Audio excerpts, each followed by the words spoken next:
여러분께 이런 질문을 드리고 싶습니다. 만약 오늘이 당신의 마지막 날이라면 무엇을 가장 후회할 것 같나요? 돈을 더 벌지 못한 걸까요? 아니면 더 좋은 집에서 살지 못한 걸까요? 대부분 사람들의 대답은 의외로 간단합니다. 사랑하는 사람들과 더 많은 시간을 보내지 못한 것, 그리고 내가 진짜 원하는 삶을 살지 못한 것이죠. 오늘 우리는 노년의 삶, 특히 노후에 얼마나 잘 사느냐가 결국 무엇을 준비했느냐에 달렸다는 이야기를 나누려고 합니다. 누구나 나이 들면서 비참해지지 않길 바랍니다. 그러나 모두가 그렇게 살지는 않습니다. 여러분도 아시다시피 준비된 노후와 그렇지 못한 노후는 하늘과 땅 차이입니다. 하지만 그 차이를 만드는 것은 돈이나 재산 같은 물질적인 것만이 아닙니다. 오늘의 주제는 바로 이것입니다. 나이 들어서도 비참해지지 않으려면 꼭 기억해야 할 단 하나 사연을 하나 들려드리겠습니다. 김씨 할아버지는 올해로 75이 되셨습니다. 젊었을 때 그는 누구보다 열심히 일했습니다. 대기업에 다니며 밤낮 없이 야근을 하고 가족을 위해 자기 자신을 희생하며 살았습니다. 그의 목표는 분명했습니다. 가족을 먹여 살리고 아이들을 좋은 학교에 보내며 평범한 삶을 꾸리는 것. 그리고 그 목표를 위해 그는 한평생을 바쳤습니다. 하지만 정작 정년퇴직 후 그의 삶은 하루아침에 달라졌습니다. 회사에서 쏟아지는 업무와 회식으로 가득 찼던 그의 하루는 이제 아무것도 없는 시간으로 채워졌습니다. 김 씨는 집에 머물며 TV를 보거나 길거리를 배회하는 시간이 늘어났습니다. 그가 그렇게 열심히 일하며 준비했던 재산은 있었지만 정작 그의 마음은 비어 있었습니다. 아내와의 대화도 점점 줄어들었고 자녀들은 각자의 삶에 바빠 그를 찾는 일이 드물어졌습니다. 그러던 어느 날 그는 우연히 동네 복지관에서 열린 그림 교실에 참여하게 되었습니다. 처음엔 그저 무료에서 참가했지만 그림을 그리며 그는 오랜만에 자신의 마음속 깊은 곳에서 올라오는 설렘을 느꼈다고 합니다. 그림을 그리는 동안 그는 자신의 젊은 시절 꿈을 떠올렸습니다. 사실 그는 어릴 적 화가가 되는 것이 꿈이었지만 가정 형편상 그 꿈을 포기할 수밖에 없었죠. 이 경험은 그에게 새로운 변화를 가져왔습니다. 그는 그림을 그리며 잃어버린 자기 자신을 되찾기 시작했습니다. 점차 복지관 활동에도 적극적으로 참여하게 되었고 비슷한 나이대의 친구들도 사귀게 되었습니다. 김 할아버지는 이렇게 말합니다. 내가 노년에 이렇게 행복할 수 있을 줄은 몰랐어요. 그림을 그리면서 저는 저를 다시 만났고 새로운 삶의 의미를 찾았습니다. 이 사연에서 우리가 배울 수 있는 것은 무엇일까요? 노후의 삶을 결정짓는 것은 물질적인 준비뿐만 아니라 자신이 진정으로 좋아하는 것을 찾는 데 달려 있다는 것입니다. 여러분은 언제 마지막으로 마음이 설레는 일을 해보셨나요? 지금 떠올리는 그 일이 혹은 그 꿈이 있다면 아직 늦지 않았습니다. 노후의 행복은 자신이 좋아하는 것을 발견하고 그것에 몰입하는 데서 시작됩니다. 제가 한 가지 명언을 소개하고 싶습니다. 독일의 철학자 칸트는 이렇게 말했습니다.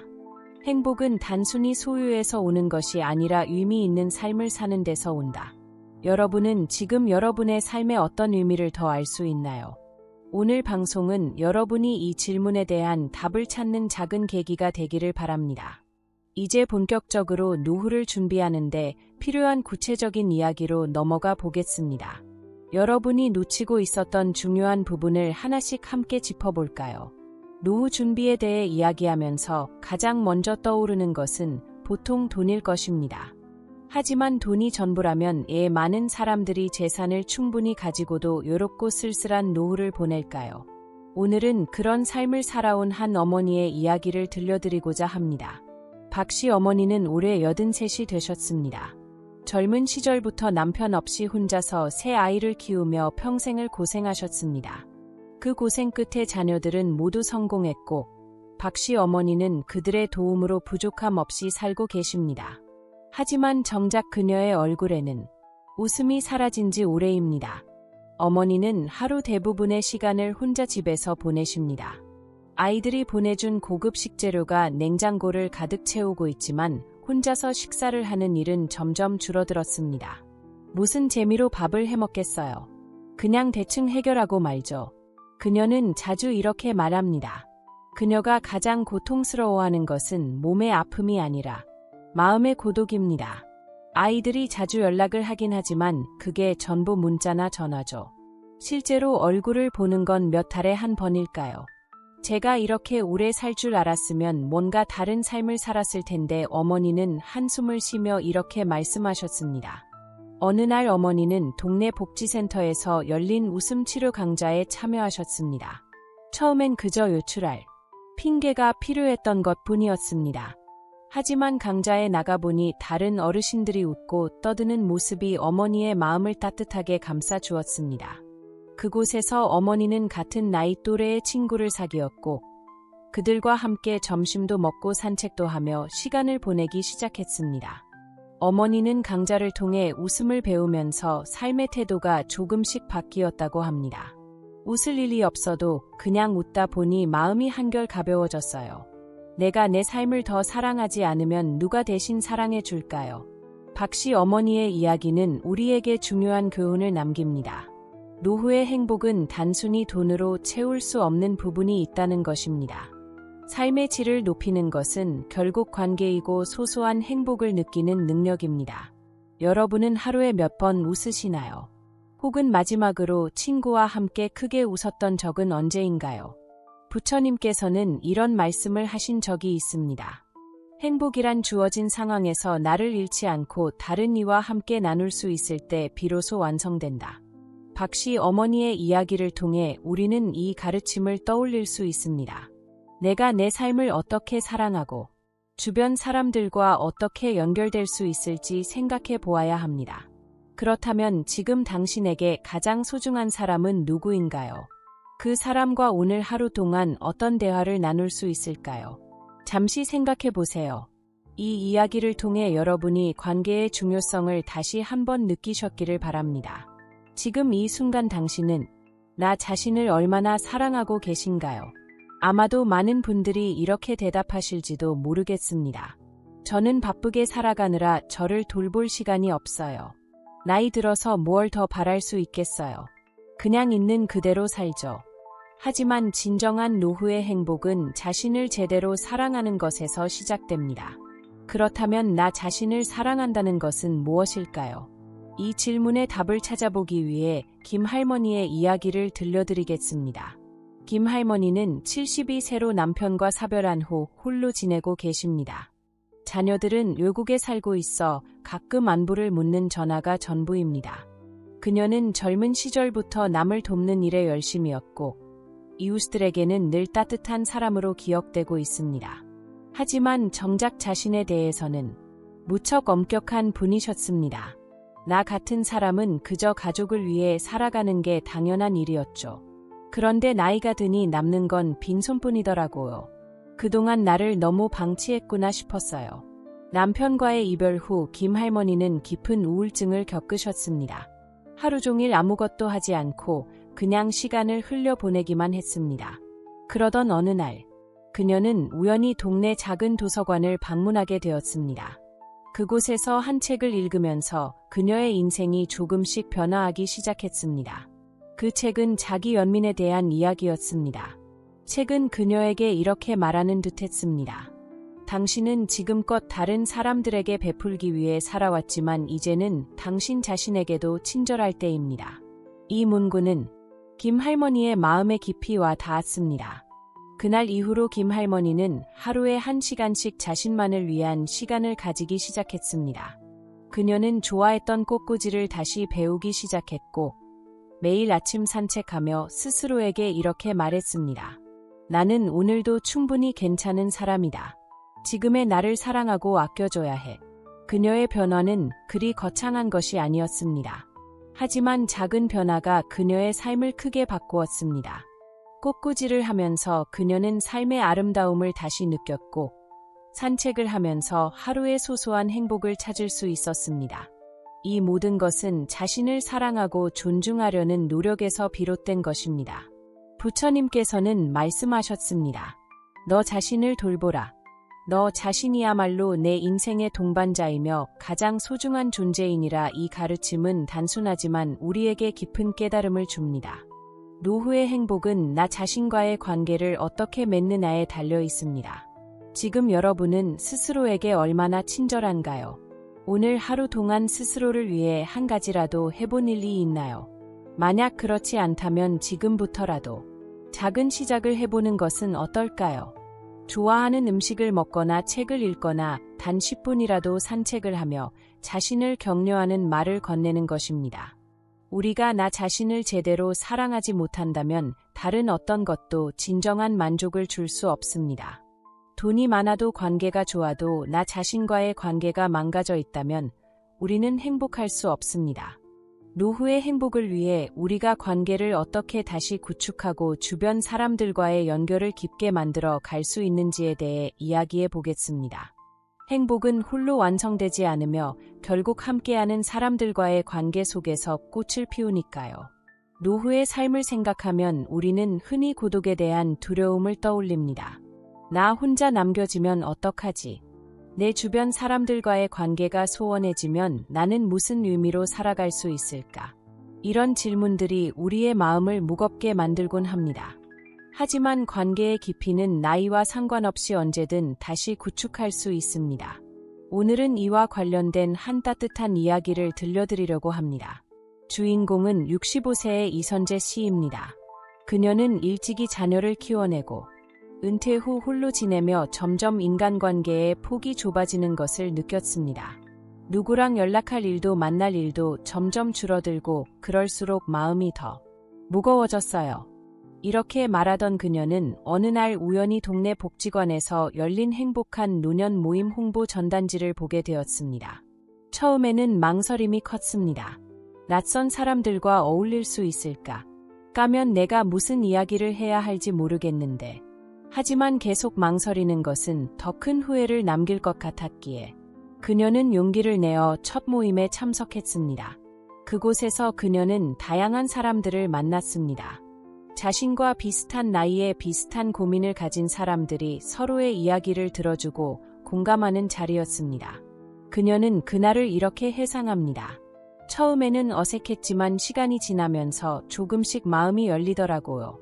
내가 혼자가 아니라는 사실이 참 큰 위로가 되었어요. 그 모임은 단순한 친목의 장을 넘어 서로에게 삶의 동반자가 되어가는 과정이었습니다. 누군가는 자신이 겪은 건강 문제를 솔직하게 나누었고, 또 다른 이는 가족과의 갈등을 털어놓으며 조언을 구했습니다. 이선재 씨는 이러한 관계 속에서 자신의 경험이 누군가에게 힘이 될 수 있음을 깨달았습니다. 관계를 다시 맺는 것은 두려움을 동반합니다. 하지만 그 두려움을 극복하고 한 걸음을 내딛었을 때 우리는 새로이 얻는 것들이 훨씬 많습니다. 이선재 씨는 이 모임에서 만난 사람들과 주기적으로 만남을 이어갔고 함께 여행을 떠나거나 취미 활동을 공유하며 삶의 활력을 되찾았습니다. 부처님께서는 이렇게 말씀하셨습니다. 좋은 벗을 만나면 그와 함께 걸으라. 삶의 어려움이 줄어들고 길이 훨씬 밝아지리라. 우리는 좋은 관계 속에서 서로를 비추는 빛이 되고 서로를 따뜻하게 감싸는 온기가 됩니다. 여러분은 지금 주변 사람들과 어떤 관계를 맺고 계신가요? 혹시 소원해진 관계가 있다면 다시 손을 내밀어 볼 용기가 있나요? 아니면 새로운 관계를 맺기 위해 한 발짝 내딛어 볼 준비가 되셨나요? 관계는 시간이 지날수록 더 소중한 가치가 됩니다. 그 가치를 놓치지 않기 위해 지금 이 순간부터 작은 노력이라도 시작해 보는 것이 중요합니다. 우리의 노후는 홀로 완성되지 않습니다. 좋은 사람들과 함께할 때 삶은 비로소 의미를 갖고 깊어지기 마련입니다. 우리는 때때로 이렇게 말하곤 합니다. 내 삶에 특별한 것이 없어. 그저 하루하루가 똑같아. 하지만 정말 그럴까요? 삶이 단조롭다고 느껴지는 이유는 우리가 그 속에 숨어있는 작은 행복들을 놓치고 있기 때문일지도 모릅니다. 오늘은 일상 속에서 작은 행복을 발견하며 노후를 빛나게 만든 한 어르신의 이야기를 나눠보려고 합니다. 주인공은 72세의 강지훈 씨입니다. 강지훈 씨는 평생을 건설 현장에서 일하며 가족을 위해 헌신했습니다. 은퇴 후 그의 삶은 어쩌면 우리가 흔히 상상하는 평범한 노년과 다르지 않았습니다. 아침에 일어나 산책을 하고 시장에서 장을 보고 집에서 간단히 끼니를 때우고 텔레비전을 보다가 잠드는 나날이 이어졌습니다. 그러던 어느 날 강지훈 씨는 동네 작은 공원 벤치에 앉아 있었습니다. 따스한 햇살이 그의 얼굴을 비추었고 멀리서 아이들의 웃음소리가 들려왔습니다. 그 순간 그는 문득 이런 생각이 들었습니다. 나는 지금 참 행복하다. 그날 이후 강지훈 씨는 일상 속에서 행복의 순간을 의식적으로 찾아보기 시작했습니다. 아침 공기의 신선함, 장터에서 나누는 상인들과의 짧은 대화, 차 한 잔을 마시며 느끼는 따뜻한 온기, 이 모든 것이 그에게는 특별한 선물이었습니다. 그는 자신이 발견한 행복을 글로 기록하기 시작했습니다. 오늘은 동네 아이들과 공놀이를 하다가 웃음을 터뜨렸다. 내가 언제 이렇게 마음껏 웃어본 적이 있었나 싶다. 오늘 아침 식탁에 앉아보니 햇살이 창문을 통해 부드럽게 들어왔다. 이런 작은 풍경조차도 나를 위로하는구나. 강지훈 씨의 일기는 점점 쌓여갔고 그는 매일 밤 그 글들을 다시 읽으며 미소를 지었습니다. 이 작은 습관은 그의 하루를 채우는 기쁨이 되었고 그는 이렇게 말합니다. 행복은 멀리 있지 않더라고요. 내가 보려고 하지 않았을 뿐이죠. 우리 삶에는 마치 숨바꼭질을 하듯 숨어있는 행복들이 존재합니다. 그것은 대단한 것이 아닐 수도 있습니다. 창밖에 핀 꽃 한 송이, 기분 좋은 바람 한 줄기, 가까운 이와 나누는 따뜻한 말 한마디. 그 모든 것이 우리를 위로하고 행복으로 인도합니다. 철학자 에픽테토스는 이렇게 말했습니다. 행복은 사물에 있는 것이 아니라 그것을 바라보는 우리의 태도에 있다. 강지훈 씨의 삶이 그 말을 증명하지 않나요? 여러분은 오늘 하루를 어떻게 보내셨나요? 혹시 지나쳐버린 작은 행복들이 있지는 않았나요? 오늘 밤 잠들기 전에 잠시 눈을 감고 오늘 하루 동안 발견한 작은 행복들을 떠올려 보세요. 그것이 무엇이든 여러분의 마음을 따뜻하게 만들어 줄 것입니다. 우리가 삶을 바라보는 태도에 따라 같은 현실도 전혀 다르게 느껴질 수 있다는 사실 알고 계신가요? 오늘은 인생의 후반부를 완전히 다른 방식으로 만들어낸 한 부부의 이야기를 나눠보려 합니다. 김영철 씨와 그의 아내 정혜진 씨는 40년간 가정을 꾸리며 열심히 일했습니다. 두 사람은 늘 성실했고 자녀들을 훌륭히 키웠습니다. 하지만 은퇴 후 맞이한 그들의 일상은 예상했던 것과는 사뭇 달랐습니다. 하루하루가 무의미하게 흘러가는 것만 같았고 그로 인해 자주 다투게 되었습니다. 어느 날 정혜진 씨는 친구에게서 한 이야기를 들었습니다. 혜진아, 나 요즘 동네 복지관에서 아이들에게 동화를 읽어주고 있어. 생각보다 재미있더라. 한번 해보지 않을래? 이 말을 들은 정혜진 씨는 처음엔 망설였습니다. 내가 이런 걸 해본 적이 없는데 괜찮을까? 하지만 집에서 지루하게 보내는 하루보다 뭔가 새로운 걸 해보는 게 낫지 않을까 싶어 도전해 보기로 했습니다. 그날 이후 정혜진 씨는 매주 복지관에 나가 동화를 읽기 시작했습니다. 처음에는 긴장했지만 아이들의 반짝이는 눈망울과 환한 웃음을 보면서 큰 행복을 느꼈습니다. 이 작은 목소리가 누군가의 하루를 바꿀 수도 있구나, 이 깨달음은 그녀에게 큰 기쁨이 되었습니다. 김영철 씨 역시 아내의 변화를 보며 생각에 잠겼습니다. 나도 뭔가 새로운 걸 해봐야겠군. 그는 동네 도서관에서 열린 사진 강좌에 등록했습니다. 젊은 시절 취미로 즐겼던 사진을 다시 배우기 시작한 것이죠. 그는 매일 아침 동네를 산책하며 사진을 찍고 그 사진들로 작은 앨범을 만들었습니다. 이건 우리 골목의 사계절입니다. 그의 사진은 도서관에서 작은 전시로 이어졌고 동네 사람들에게 큰 호응을 얻었습니다. 이후 부부는 서로의 일상을 나누며 대화를 다시 시작했습니다. 정혜진 씨는 아이들과의 재미난 에피소드를, 김영철 씨는 찍은 사진 속 이야기를 전했습니다. 그들의 일상은 다시 활기를 찾았고 그로 인해 두 사람 사이의 관계도 한층 더 깊어졌습니다. 노후를 살아가는 데 있어 가장 중요한 것은 새로운 시작을 두려워하지 않는 것입니다. 누구나 처음에는 어색하고 서툴지만 그 과정을 통해 우리는 성장하고 삶의 또 다른 즐거움을 발견할 수 있습니다. 부처님께서는 이렇게 말씀하셨습니다. 마음은 항상 새로워야 한다. 그러지 않으면 삶은 고통이 된다. 정말 그렇지 않나요? 우리의 마음을 새롭게 하려는 노력은 곧 우리의 일상을 풍요롭게 만듭니다. 여러분은 오늘 어떤 새로운 시작을 만들어 보셨나요? 혹은 내일은 무엇을 시도해 보고 싶으신가요? 지금 이 순간 잠시 멈추고 자신에게 물어보세요. 내가 도전하고 싶은 일은 무엇인가? 노후란 마치 빈 캔버스와도 같습니다. 어떤 색으로 채울지는 오롯이 우리의 선택에 달려 있습니다. 그 선택은 당장 오늘 지금부터 시작될 수 있습니다. 이제 우리가 이야기를 마무리할 시간입니다. 앞서 이야기한 김영철 씨와 정혜진 씨 부부의 사례처럼 노후의 삶은 우리의 태도와 선택에 따라 완전히 달라질 수 있습니다. 그들은 무기력함과 권태를 새로운 도전으로 극복했고 결국 이전보다 훨씬 행복한 일상을 만들어냈습니다. 이제 질문을 던져봅니다. 여러분은 나이 들어 어떤 삶을 꿈꾸시나요? 그 꿈을 이루기 위해 오늘 무엇을 시작할 수 있을까요? 우리가 흔히 노후를 두려워하는 이유는 그 시기가 막연하고 어떻게 준비해야 할지 알 수 없기 때문입니다. 하지만 부처님의 말씀처럼 변화는 순간의 용기에서 비롯된다.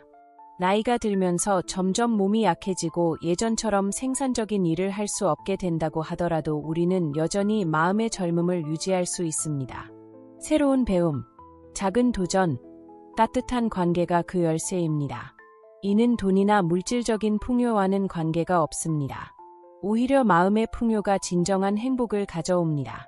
사실 노후의 행복을 결정짓는 단 하나의 비밀이 있습니다. 바로 성장하는 삶을 멈추지 않는 것입니다. 어떤 형태로든 자신을 발전시키려는 노력이 계속될 때 우리는 비로소 나이를 뛰어넘는 삶의 즐거움을 느낄 수 있습니다. 그것이 봉사활동이든 새로운 취미든 혹은 오랫동안 연락하지 못했던 사람들과의 관계 회복이든 작은 변화와 시도는 우리의 하루를 완전히 바꿀 수 있습니다. 그리고 또 한 가지 노후에는 무조건 누군가와 함께 하려는 노력이 중요합니다. 사람은 혼자 있을 때 약해지고 같은 경험을 나눌 때 강해집니다. 소소한 일상도 함께 나누면 특별한 기억으로 남습니다. 사람들과의 유대감은 우리를 외로움에서 구해주고 삶의 깊이를 더해줍니다. 마지막으로 오늘 방송을 들으면서 어떤 생각이 드셨나요? 혹시 내가 지금 뭘 하고 있는지 돌아봐야겠다는 마음이 들었다면 그 자체로 이미 멋진 첫걸음을 내디딘 겁니다. 여러분도 노후의 삶을 스스로 설계하고 싶으시다면 지금 바로 작은 행동을 시작해보세요. 그 첫 번째가 이 방송에 대한 댓글로 여러분의 생각을 남기는 것이라면 그것도 아주 훌륭한 시작입니다. 오늘의 방송이 여러분의 마음에 작은 울림을 주었다면 좋아요와 구독, 그리고 주변 분들과의 공유도 부탁드립니다. 여러분의 소중한 의견과 경험담을 댓글로 남겨주세요. 그 이야기가 다음 방송을 더욱 풍성하게 만들어 줄 것입니다. 오늘 하루도 고생 많으셨습니다. 그리고 앞으로의 나날은 더 행복해지시길 진심으로 바랍니다. 다음 시간에 다시 만나요. 감사합니다. 노후의 빛나는 지혜였습니다.